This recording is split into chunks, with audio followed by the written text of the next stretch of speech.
Boa noite, pessoal. Que a paz de Jesus esteja conosco, nossos lares sejam sempre abençoados por, por esse Mestre que nos ama tanto, nossa mãe, Maria Santíssima, e acima de tudo, Deus Pai, aquele que nos deu a vida e que nos permite caminhar nessa direção que Jesus apontou. Hoje, começando a nossa live de quartas, um tema extremamente caro a mim, uma pessoa muito especial, que eu gosto bastante, e sempre aprendo um bocado quando eu converso com ela.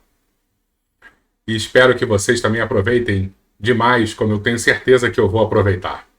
Daqui a pouco eu vou chamá-la, mas antes eu vou ver quem já está por aqui, e sempre aparece alguém dando boa noite, e é muito bom a gente retribuir um boa noite aqui ao vivo para esse grupo da nossa Casa Espírita, nosso celeiro de luz, nosso Centro Espírita Nair Monte de Castro. Deixa eu dar uma olhadinha aqui. Ó, que legal. Meu amigo Sérgio, já estive com você segunda-feira, hein, Sérgio? Tudo bom? Boa noite. Ô, Eliane, tudo bom, Eliane? Como é que você tá? Silvia. Silvia também. Silvia, temos que pensar em um novo tema, hein, Silvia? Tô com saudade de você aqui também nas nossas lives, tá? A última vez que a gente esteve aqui, a gente falou sobre o papel das mamães nos livros de André Luiz. Foi tão legal, foi tão emocionante. Eu percebi que as pessoas que estavam assistindo, além de mim, claro, ficaram tão emocionadas, porque falar de mãe realmente é muito positivo. E aí, principalmente quando a gente lembra, como eu falei logo no início, de Maria Santíssima, a nossa mãe maior. Muito bom. As pessoas já estão aparecendo aqui, dando boa noite, falando conosco. E nesse momento eu vou vou mostrar aqui, transferir a tela para minha amiga Clarissa. E aí, Clarissa, tudo bom? Boa noite. Boa noite, galera. É muito bom estar aqui com vocês, viu? É muito gratificante esses momentos, esses minutos que a gente tira para conversar. É legal, né? Eu fico pensando assim, como é que a tecnologia ela consegue aproximar tanto a gente? Porque quantas vezes no passado a gente tentou se comunicar com várias pessoas, às vezes a gente está impossibilitado de ir na casa espírita ou alguma coisa e a gente não consegue. Hoje em dia, com a tecnologia, uma live, né, um vídeo que a gente posta, chega em tantas famílias, tantas pessoas. Primeiro, a nossa responsabilidade e depois, né, o alcance que as palavras possuem hoje em dia. E aí eu fico pensando, Clarissa, imagina assim, Emmanuel reencarnado. Né? Imagina a quantidade de lares que hoje em dia a gente, um espírito com essa envergadura moral e esse tamanho intelectual que ele tem também, ele pode chegar. Então eu fico sempre imaginando assim, quando ele surgir novamente, né? Porque ele já. Chico falou que ele já estava encarnado aí, deve estar com seus 20 anos agora. Já Né? Eu acho que até mais, acho que ele reencarnou em 2000, né? Eu acho que o Chico falou que ele reencarnou no ano 2000. Então deve estar um rapaz de 22 anos, e daqui a pouco com certeza a gente vai estar ouvindo falar dele, né? E a internet, né? Todas essas formas de novas tecnologias que vão alcançar as pessoas, principalmente os jovens, né? E eu fico imaginando como vai ser produtivo essa nova era que a gente está entrando.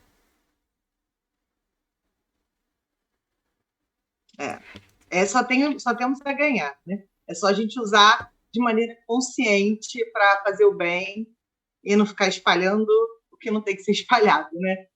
Acho Exato. que a tecnologia tem o seu lado bom, tem o seu potencial e a gente precisa ter responsabilidade diante dela. Exatamente. E falar em responsabilidade, hoje a gente vai conversar um pouquinho sobre livre-arbítrio, né? O nosso tema, como é que foi o nosso tema? Era espiritismo e liberdade, né?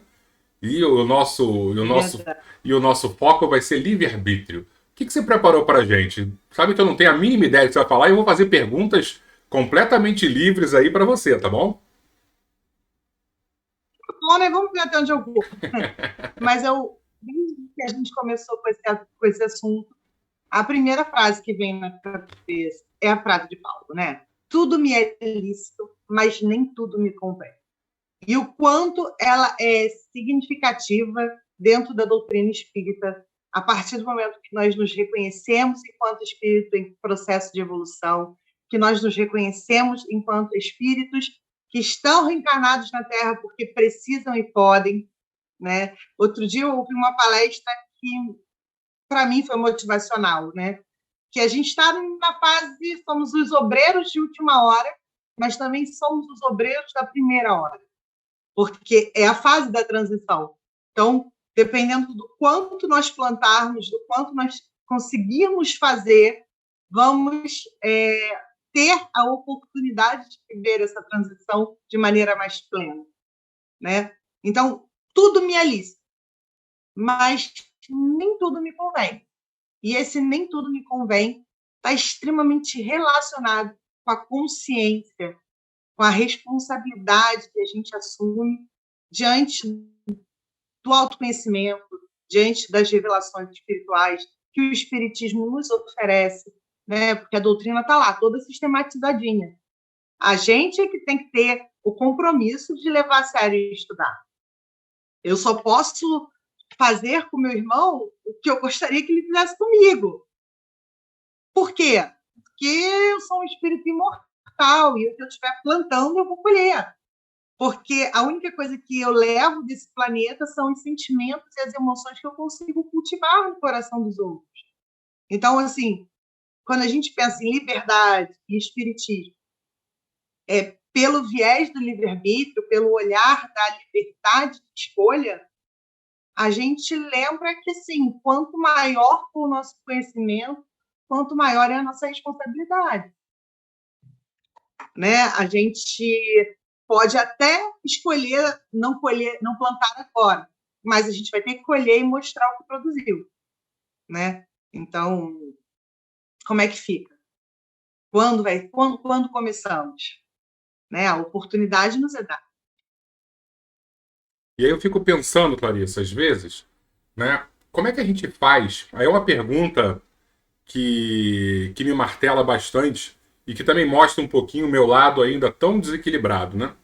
Como é que a gente faz quando a gente tem tanta informação, e nós espíritas temos muita informação, né? Mas ao mesmo tempo não temos ainda uma força moral suficiente para colocar tudo isso em prática?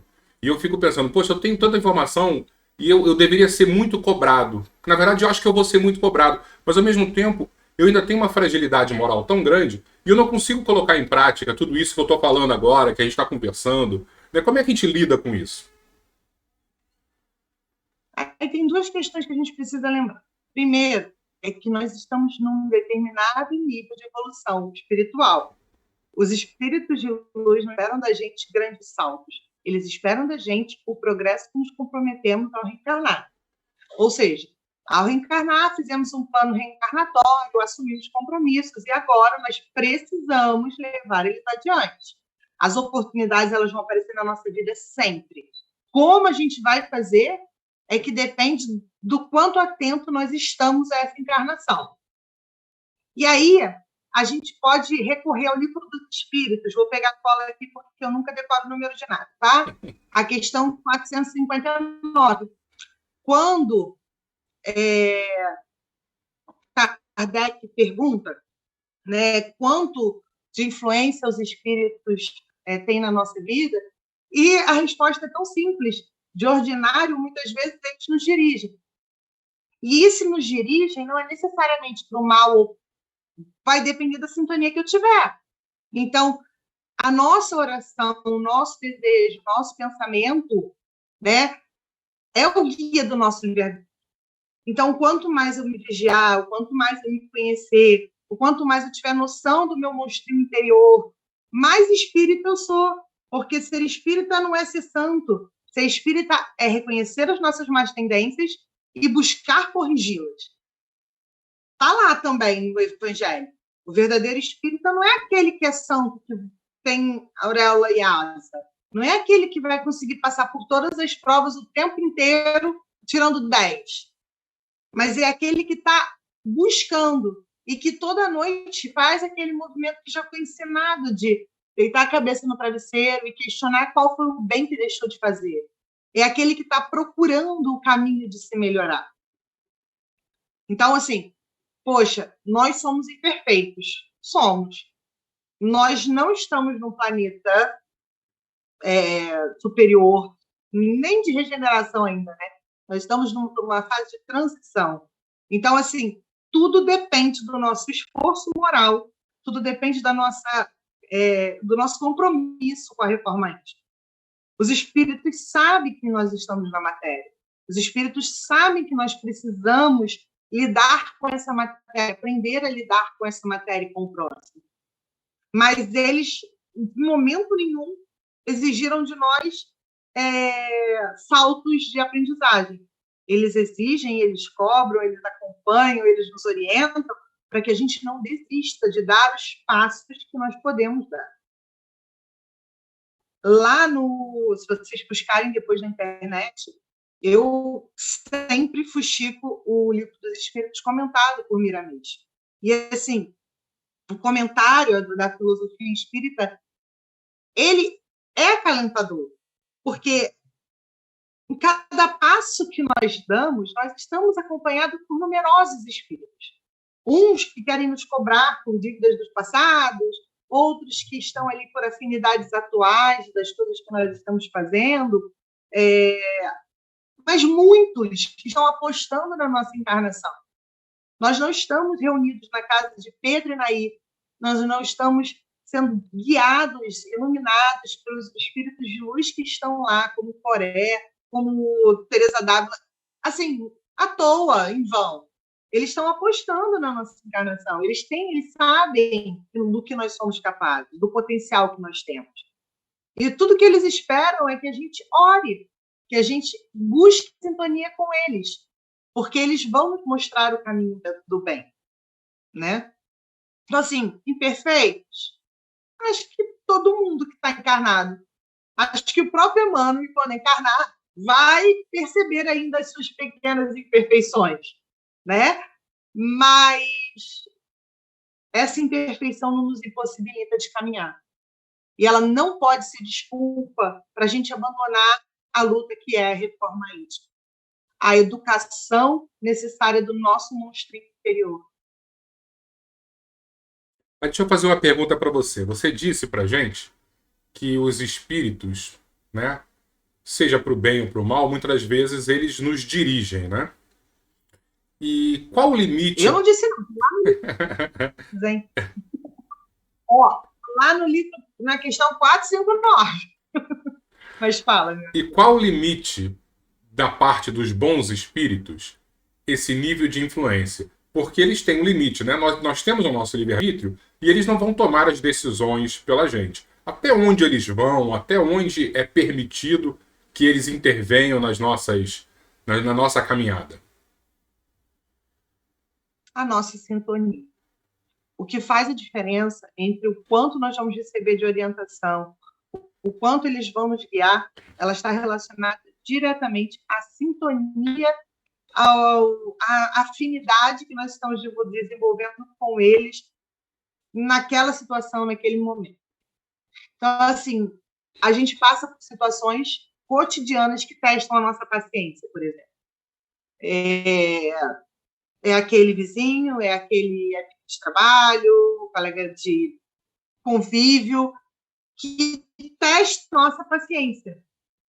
E que, de certa maneira, a função dele na nossa encarnação é essa. A gente passa reclamando dele ou a gente passa buscando compreender os limites dessa relação, respeitar um ao outro e construir pontes quando possível e construir uma relação respeitosa sempre. Entende? Assim, os espíritos eles não vão nos obrigar a aturar com paciência, mas eles vão nos propiciar oportunidades para que a gente viva essa paciência. Eles vão nos orientar à medida em que nós fizermos uma prece sincera, sabe? Chegar lá no banheiro do trabalho e falar: Senhor, eu preciso sintonizar com os meus amigos espirituais, eu preciso da ajuda de vocês, seu Pedro, dona Ana, quantas vezes, assim, em lugares mais bizarros, eu já gritei, seu Pedro, dona Anaí, socorro, E, cara, Leco, eu garanto que eu recebi o socorro. Fosse por um telefonema, fosse por uma mensagem, ou fosse mesmo por algo que mudasse a situação e que eu, opa, peraí, agora eu consigo resolver. Agora eu consigo entender. Então, assim, eles estão esperando o nosso desejo sincero de ajuda, o nosso desejo sincero de resolver. É porque é muito comum a gente olhar para as oportunidades que nos são dadas na reencarnação como castigo. Aí é muito comum a gente olhar para as oportunidades como um problema maior do que a gente aguenta. E aí a gente esquece que a misericórdia e a justiça divina, elas valem para todos, inclusive para a gente. Se está acontecendo, se a gente está passando por aquela situação, é justo e necessário, porque Deus, na sua infinita bondade, na sua grande sabedoria, não ia deixar faltar nem justiça nem misericórdia. Eu não sei se eu respondi exatamente o que você Não, queria, respondeu mas sim, respondeu sim. no meu dia a dia, eu recorro demais. Seu Pedro, caramba, ele tem uma deve botar até fone de ouvido para não ouvir. Se chega, menina, deixa. Porque eu vivi situações já na minha vida em que até em outros países, em outros lugares, em situações em que eu estava extremamente assustada, gritei socorro, e o socorro eu conseguia resolver de uma maneira tão mais suave do que se desenhou no início. Né? Então, assim, não tem como ter sido eu, não tem como ter sido a Clarissa, que sozinha encontrou aquela saída. Com certeza foram eles que acharam uma brecha no meu desespero, na minha angústia, naquele pedido de socorro que se aproximar. Entendi. Pô. Eu hoje ainda vejo, Leco, muito. Oi? Não, continua, Desculpa. desculpa. Hoje em dia eu ainda vejo, por exemplo, agora com a maternidade atípica, muita gente associando que as crianças com deficiência, elas são espíritos de castigo. Eu ouvi alguns comentários que são assim de tristes a assustadores. E a gente, quando faz esse tipo de reducionismo, né, a gente esquece que Jesus nos ensinou que na grandeza de Deus nunca vai faltar nem justiça, nem misericórdia. O livre-arbítrio nos é dado para a gente decidir se vai aproveitar a oportunidade que nos é dada para crescer ou para reclamar e ficar ali estagnado. A gente nunca vai andar para trás. Pronto. A gente nunca vai ficar andando para trás. A gente nunca vai sair pior da encarnação. Mas a gente pode parar. É livre-arbítrio. Só que aí, quando vier a hora da cobrança, a nossa consciência vai nos acusar. Você ficou parado, você perdeu tempo, precisa voltar e fazer de novo a escola da vida. E vai voltar para a série que você estava. Não adianta você querer ir para séries melhores. E aí a gente pode comparar com a escola, sabe? Aquele sujeito que não fez dever de casa, passou o tempo inteiro enrolando para aprender e estudar os conteúdos que eram dados, teve oportunidade de segunda chamada, terceira chamada, e foi levando na flauta, na brincadeira, na zoação. E aí, no ano seguinte, é convidado a fazer aquela série de novo. A culpa é de quem? Da responsabilidade do cara que não foi responsável. Não é do pai, não é da mãe, não é do professor, é daquele que não assumiu a responsabilidade diante da oportunidade que lhe foi dada. E é assim com tudo. É assim a todo momento. É assim na fila do ônibus, do supermercado, dentro do ônibus, na padaria, quando você passa por uma esquina e é abordado por um irmão que te assusta, ou pelo estilo de abordagem, ou pela maneira que chega falando. As oportunidades de exercitar as virtudes, elas sempre aparecem. O problema é como a gente justifica a nossa information, né? E aí, deixa eu fazer mais uma perguntinha para você, Clarissa. Que esse ponto que você falou aqui abriu na minha cabeça um grande questionamento, né? Todas as nossas dificuldades, né? Ou as nossas grandes tarefas que estamos dentro da nossa vida, né? Do nosso destino, estamos fadados a cumprir.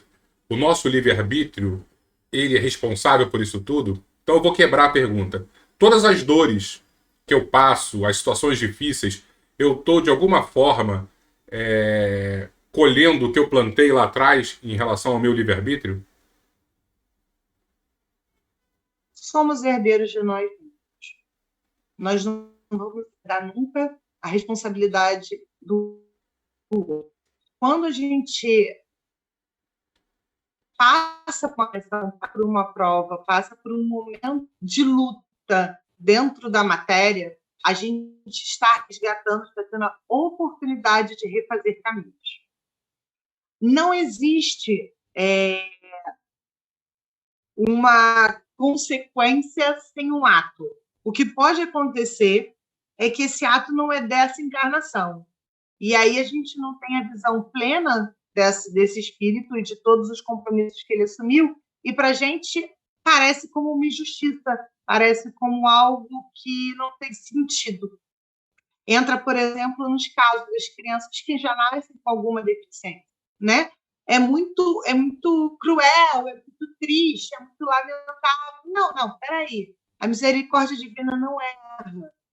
E essa oportunidade de desenvolver o amor no grupo que o cerca, essa oportunidade de gerar conhecimento e informação sobre a diversidade que pode ser do ser humano. Assim, todas as oportunidades que vêm associadas a uma encarnação mais difícil ou a uma prova dentro de uma encarnação, elas não podem ser desconsideradas do critério da justiça e da misericórdia. A gente não pode, normalmente, a gente quer misericórdia para a gente e a justiça para o próximo. E às vezes mais que justiça, né? Às vezes a gente quer vingança para o próximo, né? Assim, aí já significa que você está esquecendo da reforma aí, né? Que a reforma íntima nos obriga a dominar o nosso gênio interior e a educá-lo, porque a gente pode ter até o impulso de desejar a vingança, mas a gente tem, no primeiro minuto veio o desejo, no segundo já veio a nossa correção. Isso tem que ser automático no nosso cérebro. A gente não é perfeito e a gente pode ter um impulso de querer torcer um pescoço, mas a gente não pode ter a ação de torcer o pescoço, porque a gente já sabe que aquela ação não vai trazer uma consequência legal. Então, isso também vale para o pensamento. Se eu não posso fisicamente torcer o pescoço, eu também não posso pensar em me vingar daquele irmão. Eu tenho que ponderar e pedir socorro aos espíritos de luz para que a calma consiga prevalecer no meu ser e eu consiga perceber qual é a intuição que eles me enviam, qual é o comportamento que eu preciso ter naquela situação. Mesmo que seja o comportamento de me afastar um tempo para ganhar fôlego e mais tônus espiritual para voltar a viver aquela experiência, voltar a viver aquela prova. Sabe? É muito, muito, muito, muito importante que a gente não esqueça que tudo que acontece nessa encarnação, ele está dentro de uma programação. As alterações, elas são frutos das nossas escolhas e elas vão trazer as consequências dessas escolhas. Então, assim, nós temos uma programação geral onde nós vamos crescer, vamos aproveitar todas as oportunidades para fazer o bem, vamos ser melhores do que fomos ontem. Mas se hoje eu acordei de mau humor e decidi que não vou fazer nada, a consequência também vai ser minha. Não fiz nada, não tenho nada para colher. Não vai vir coisa boa daí. A gente precisa dessa associação clara. A liberdade, o livre-arbítrio, ele está associado à responsabilidade.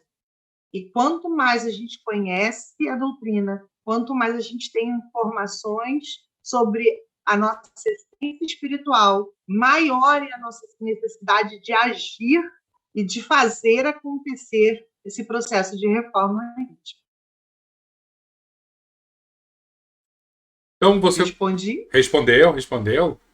E aí eu fico pensando que você disse pra gente que os espíritos superiores, eles influenciam muito em nossas vidas e a nossa sintonia, né, esse nosso desejo de estar sintonizado com eles, né, seja através da prática do amor, da oração, e vai abrindo e permitindo que eles cada vez mais nos guiem. E os espíritos, eu vou dizer, aqueles que não são tão evoluídos assim, eles respeitam o nosso livre-arbítrio ou por eles tomam as decisões e levam a gente para... Aí eu vou usar um termo bem espírita, umbral, para o pessoal ficar bem impactado com essa pergunta. Eles não levam a gente para lugar nenhum se a gente não quiser ir. Aí está a sintonia. Se nós dermos mole com nossos sentimentos e alimentarmos a autopiedade, né? Alimentarmos a culpa, alimentarmos o ódio, alimentarmos os velhos vícios, a gente está dando os braços para eles para ir para o umbral. A gente está escolhendo o caminho, percebe? Porque faz parte da nossa escolha, do nosso livre-arbítrio. Eu não estou dizendo que é fácil não, tá, Léo? Estou dizendo que eu consigo fazer isso todo dia e que está molinho para mim, não. Mas é porque, a partir do momento que a gente tem a informação, a gente tem a obrigação de se vigiar mais. Então, assim, eu passo por um irmão que está passando por uma prova diferente da minha e que eu não sou capaz de entender ou de viver aquela prova. Eu não tenho o direito de julgar. Eu tenho o direito de pedir a Deus que a misericórdia divina esteja com ele e de que ele possa seguir o caminho da melhor forma possível. E se de alguma maneira eu não estou conseguindo lidar com aquela situação, aquilo está me irritando, aquilo está me deixando numa sintonia ruim, eu vou me afastar daquilo para ganhar mais forças morais e voltar a viver a experiência mais para frente. Eu não posso achar que eu vou dar conta de tudo, que eu vou dar saltos evolutivos e vou virar um anjo. Mas eu preciso ter consciência de que os meus monstrinhos, eles estão todos mostrando quem são. E quando eu percebo, eu sou convidada a educá-lo. Então, assim, quando a gente percebe que é egoísta em determinada situação, é o momento de educar o egoísmo e fazer diferente naquela situação.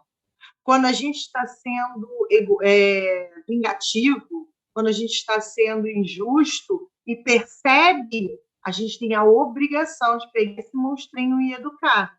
Porque ninguém vai acabar, destruir os velhos vícios. A gente não tem como implodir um vício, mas a gente tem como educar ele e transformar o amor em virtudes.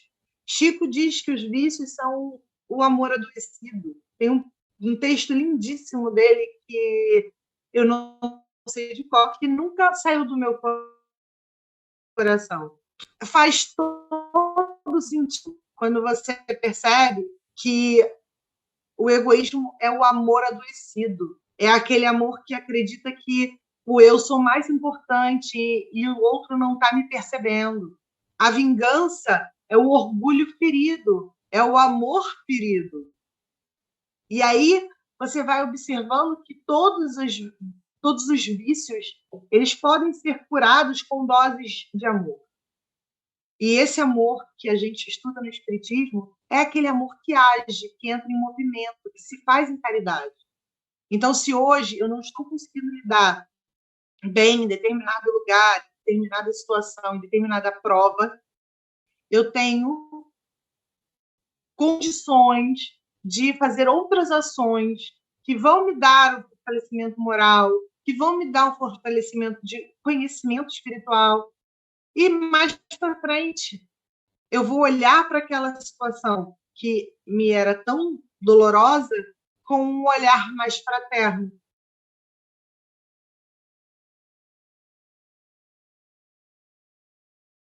Você tem falado muito que o nosso livre-arbítrio ele é carregado de, vou traduzir assim o que eu entendi, né? De força. Tanto que a gente pode se aproximar dos bons espíritos, e você fala muito também dessa transformação das nossas inclinações ruins e o nosso livre-arbítrio, a gente domar esse eu antigo e transformar no eu novo. Esse eu que está buscando esse mundo de regeneração. E a gente sabe que os espíritos inferiores, muitas das vezes, eles não respeitam o nosso livre-arbítrio e a gente coloca nosso nome na desobsessão, e aí a casa espírita faz as reuniões, conversam. Então, pelo que eu estou entendendo, acho que a maior desobsessão é a nossa transformação íntima, Clarissa. Quando a gente se transforma, de alguma maneira a gente transforma ao nosso redor. Acho que todo espírita já foi pedir socorro na casa espírita para desobsessão. Eu fui muitas E vezes. acredito que quem recebeu feedback recebeu junto com um puxão de orelha. Recebeu junto com um puxão de orelha no sentido do: cadê o culto no lar? Cadê o orar e vigiar? Cadê botar em prática os ensinamentos que Jesus já nos trouxe há tantos anos? Porque assim, Leco, eles não conseguem nos alcançar. Mal nenhum nos alcança se nós estivermos trabalhando no pé. Enquanto nós... isso a gente pode encontrar na biografia do Chico, a gente pode encontrar nos relatos de Divaldo, a gente pode encontrar em grandes marcos da doutrina espírita, até com relação a doenças físicas, né? Que foram amenizadas ou adiadas porque estavam no trabalho do bem. A gente não é obrigado, e mesmo que assim outras pessoas nos desejem mal, se nós estivermos trabalhando na nossa reforma íntima, eles não nos alcançam, porque a vibração é diferente. O que acontece é que durante o dia, nas provas cotidianas, a gente acaba abrindo brecha e não fechando. Porque, assim, perdi a paciência, explodi. Ai, gritei, dei de doida, porque isso acontece, né? Não é nada que a gente posta na rede social, mas a gente grita, dá de doida, né? E aí, como é que eu faço para fechar esse canal que eu abri e que vai me ligar com irmãos que querem o meu mal ou que estão simplesmente ali pelo prazer daquela briga, daquela energia que está sendo gerada? Bem, eu vou parar e vou me conter e me educar, respirar e fazer a prece, por mais simples que ela seja. Porque tem momentos na nossa vida que a prece se resume a socorro. Socorro, seu Pedro, socorro, dona Anaís, socorro, São Miguel, socorro, socorro, socorro, socorro. Sabe, assim, independente da religião, independente do espírito que você invoca, sabe, a sintonia vai brotar do desejo sincero, desse pensamento sincero de querer fazer o certo. Não de ter feito certo, não de estar sempre fazendo certo, mas de desejar ser melhor. O livre-arbítrio, ele nos é dado desde o início da criação. Mas, como no início da criação nós somos ainda muito infantis, Deus dá um livre-arbítrio como a gente dá para uma criança. Um livre-arbítrio que vai até onde ele alcança, de entendimento, de conhecimento de mundo. Hoje, quando a gente chega na adolescência, é outro. E hoje, quando a gente está aqui conversando sobre a doutrina espírita, tendo como base o Livro dos Espíritos, o Evangelho segundo o Espiritismo, que são obras que foram sistematizadas para explicar os exemplos de Jesus, para nos organizar, nos ajudar a organizar esse conhecimento, essas informações, a nossa responsabilidade aumenta também. Por quê? Porque nós não somos mais aquelas crianças que não tinham a informação. Embora a gente ainda não seja capaz de entender a grandeza do amor, a gente não seja capaz de entender a grandeza do que é a caridade, do que é a solidariedade, do que é a empatia, nós já temos vestígios desse sentimento, nós já temos pequenas noções, então nós temos obrigação moral de exercitar E aí é que entra o colher para poder plantar. Ou melhor, o plantar para poder colher.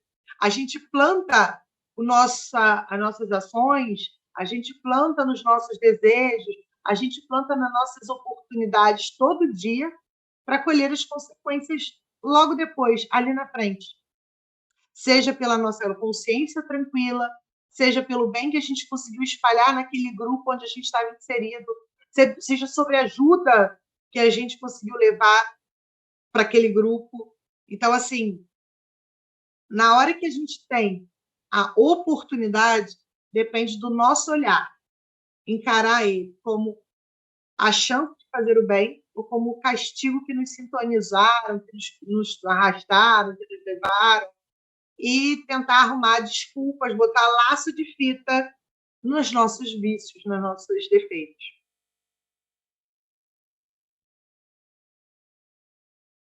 Eu tenho sempre uma dúvida, né, de até onde, né, as coisas que acontecem nas nossas vidas, elas foram programadas, né, e seja no plano espiritual ou sejam consequências de vidas passadas. Aí eu queria que você falasse um pouquinho, principalmente para os jovens que estão nos assistindo ou vão nos assistir quando a gente postar mais tarde isso no YouTube, que às vezes os jovens falam assim: "Ah, eu não pedi para nascer", né? Eu não, né? Implorou, meu amor, implorou. Tá Dentro lá de, na fila. dentro dessa nossa conversa de livre-arbítrio, existe isso? Eu não pedi para nascer ou a gente realmente fez um grande pedido e existe um planejamento enorme em relação à nossa encarnação? Um planejamento sobre a nossa encarnação sempre tem. Agora, dependendo da maturidade do espírito, esse planejamento é feito com mais ou menos participação dele. Se dependesse da nossa consciência no plano espiritual, os relatos que nós temos, é que nós seríamos punidos por todos os débitos de uma vez só. E os amigos espirituais fazem desacelerar o processo. Calma, calma, calma, vamos por ordem de prioridade. E eles nos ajudam a organizar esse plano reencarnatório. Algumas coisas vão acontecer para que a gente possa testar e para que a gente possa provar que aprendeu as lições e já estar melhor naqueles velhos vícios. Mas nenhuma oportunidade chega sem que antes a gente tenha um tempo para se preparar. O problema é que a gente passa o tempo antes da prova achando que a vida é uma festa, achando que a nossa vida está maravilhosa, então não preciso me preparar, vai dar tudo certo. E o tudo certo é tudo que eu imagino que é certo. E aí, num determinado momento, as provas começam, a gente não se preparou para essas provas, é pego desprevenido e precisa culpar alguém. Então, assim, não existe e nunca vai existir ninguém que vá colher o que não plantou. A misericórdia e a justiça divina não vão permitir isso. Agora, se foi uma coisa que você plantou agora, nessa encarnação, você adiou, não tem nem por que investigar, nem por que pesquisar. O que importa é como você vai viver essa oportunidade. Então, assim, eu não sei se isso aqui estava planejado ou se é consequência de algo que eu fiz agora. Está registrado na minha consciência as leis divinas. Se eu infringir a lei divina nessa encarnação, eu sei que eu fiz a besteira. Eu sei que eu escolhi o caminho errado. É só parar para examinar diante dos ensinamentos de Jesus quais foram as escolhas que eu fiz para chegar até ali. Se eu não encontrei um motivo e continuo passando pela prova, é quase que um sinal de alerta que aquela ali está sendo uma oportunidade que a misericórdia divina está dando para que eu, nessa encarnação onde tenho X, Y, Z de oportunidades de informação, de conhecimento, de acesso a tratamento, para que eu possa me curar daquele velho vício, que eu possa transformar aquele monstrinho em algo positivo, em uma parte de mim que é capaz de produzir o bem sem olhar a quem. Então, não existe essa coisa de os espíritos me arrastaram, eu fui obrigado a fazer o mal. Se eu estiver consciente da doutrina, se eu estiver consciente do meu papel enquanto espírito encarnado. Eu escolhi que esse caminho era o mais fácil, eu fui por ele. Com exceção de quem chegou a níveis de doenças psiquiátricas. E aí é uma outra história, que provavelmente está vindo com esse espírito por causa de débitos pretéritos. Então, assim, se eu tenho uma pessoa com esquizofrenia na minha família, na minha vida, eu tenho que olhar para ela com mais amor, com mais respeito e entender que a prova dela é difícil, diferente da minha, mas que precisa dos meus cuidados e precisa da minha dedicação de uma maneira em que a oportunidade de cuidar é minha. A oportunidade de aprender a amar o diferente é minha. Então, eu não vou olhar para aquilo como um castigo. Eu vou olhar aquela situação em que ela é quem mais está sofrendo, em que aquele espírito está mais envolvido na dor do que qualquer outro que esteja à sua volta, e vou identificar uma oportunidade de amar e trabalhar para que ele possa se melhorar. E numa próxima não precise de uma encarnação tão dolorosa quanto essa. Aí você está falando isso, Clarissa, aí eu estou lembrando tantos casos que hoje em dia eu conheço de pessoas mais velhas que desenvolveram Alzheimer, né? Então, quando a gente pensa numa situação dessa, nós temos uma redução drástica, então, do livre-arbítrio, né? Por causa da doença, e aí uma responsabilidade muito maior dos familiares, então, que tem por uma missão de acolher, de respeitar, de dar dignidade nessa reta final de vida. A gente tem isso na nossa família, né? A gente tem tanto Alzheimer na família por lado do meu marido, como a minha avó, que quem conhece, quem frequenta o centro, sabe que é o meu neném, né? Ela tem uma doença senil e, assim, tá no nível de criança fazendo arte o tempo todo. E o meu discurso não podia ser diferente da minha prática.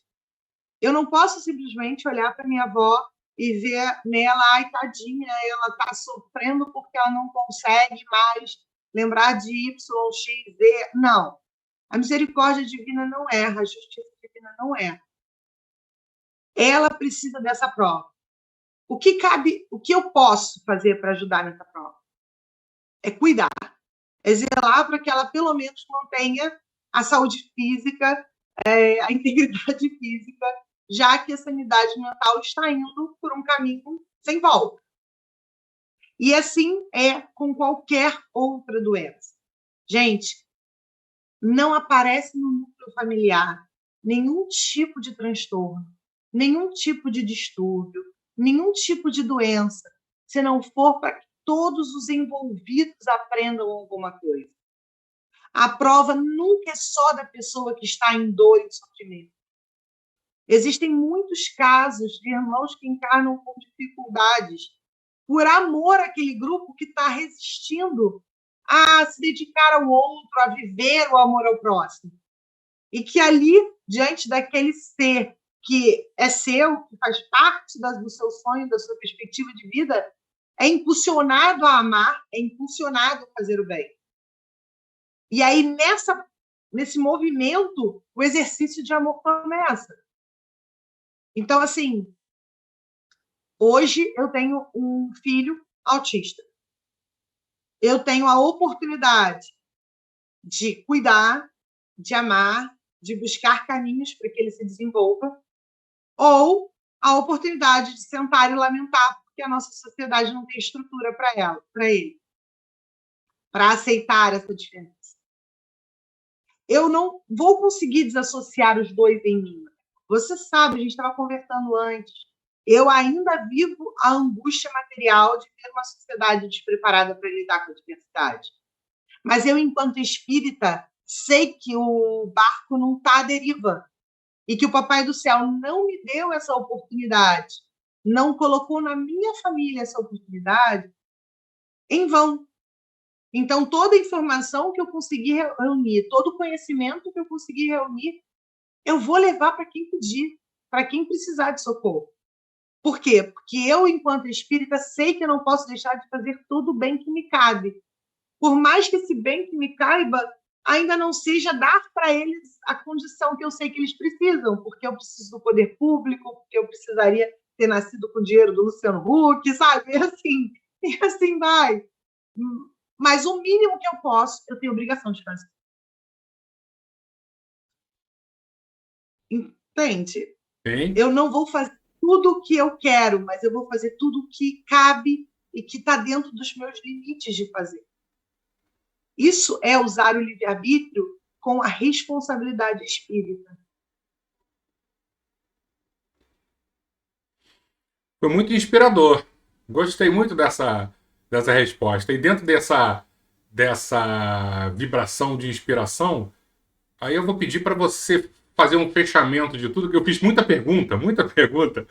E aí eu queria que você fizesse só um fechamento para a gente daqui a pouquinho encerrar. E aí é tema livre, você pode falar à vontade, que eu peço perdão, porque eu te metralhei com muitas perguntas. Leco, quanto mais a gente sabe, mais responsabilidade a gente tem.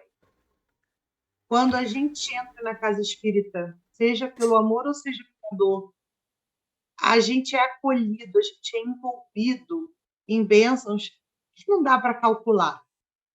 Então, quando eu digo para você assim, claro que eu aceito conversar com você numa live, não é porque eu perdi a vergonha de fazer a live, não é porque eu não fico nervosa antes da live, mas é porque eu entendo que esse é um meio que a gente tem de levar a mais pessoas, a mais distâncias, o pouco que a gente já estudou e que a gente já conhece. E nesse movimento, fazer com que se amplie esse mundo novo que a gente espera. Porque é muito fácil, muito cômodo a gente ficar sentado esperando que os outros façam as suas transformações morais para que o mundo de regeneração comece, sem nos perceber como agentes desse mundo, como pessoas que estão aqui com as oportunidades de fazer o seu melhor nas suas áreas de conhecimento, com as pessoas que estão ao seu redor, e sempre, a todo momento. Então, seja na hora que você atravessa uma rua, seja na hora que você é surpreendido por um irmão, e por mais que você não tenha coisas materiais para lhe oferecer, você tem sempre o pensamento, sempre o poder do seu desejo, da força da sua oração, para dedicar ao próximo. Então, como fazer para usar livre-arbítrio com sabedoria? Seguir os exemplos de Jesus. Usar o que está dentro do Evangelho. O capítulo 6 é maravilhoso. O capítulo 6 ele é consolador e, ao mesmo tempo, ele nos motiva a não desistir. Porque a gente sabe que ainda não é perfeito. Que a nossa perfeição é relativa. Mas no mundo em que nós estamos, não existe outro tipo de perfeição. Eu vou ser perfeita dentro do que me cabe, dentro da responsabilidade que eu assumi. Então, se eu hoje sou uma garrafa, eu não vou poder ser aquela que vai cortar. Por quê? Porque você, Leco, se especializou e é capaz de fazer um corte, e não de conter um líquido. Então, assim, cada um fazendo o seu melhor, cada um fazendo a sua parte da maneira mais perfeita possível, a gente chega à reforma íntima e a gente alcança o mundo de regeneração. A gente se coloca de obreiros da última hora para obreiros da primeira hora, que estão vivendo a transformação de dentro para fora. Tá chegando essa primeira hora, né? Só depende de nós, depende do nosso compromisso, depende de como vamos usar o nosso livre-arbítrio todos os dias. Posso fazer um último pedido para você, uma prece? Pode. A emoção aqui está grande, mas a gente respira fundo, aproveita todo esse amor que está chegando, com certeza, cada um dos que estão conosco aqui essa noite, que vão nos assistir, que vão perceber o quanto os amigos espirituais trabalharam para que a gente pudesse ter o mínimo de sabedoria necessária para organizar as informações da maneira mais fácil possível. Então, o que nos cabe nesse momento é agradecer, Senhor Jesus. Muito obrigada pela oportunidade que nos foi dada. Muito obrigada por estarmos aqui hoje, pensando um pouco mais sobre as oportunidades que recebemos na nossa encarnação. Que não nos falte sabedoria, que não nos falte misericórdia, para poder perceber e aproveitar cada uma delas. Que assim seja. Graças a Deus. Foi muito inspirador, Clarissa. Foi muito legal.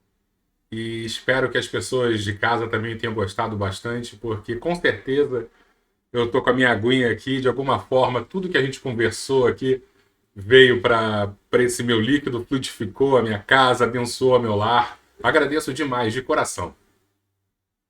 Eu também. Eu agradeço muito as oportunidades que você tenha proporcionado para que a gente continue o trabalho no bem, apesar das distâncias que são necessárias.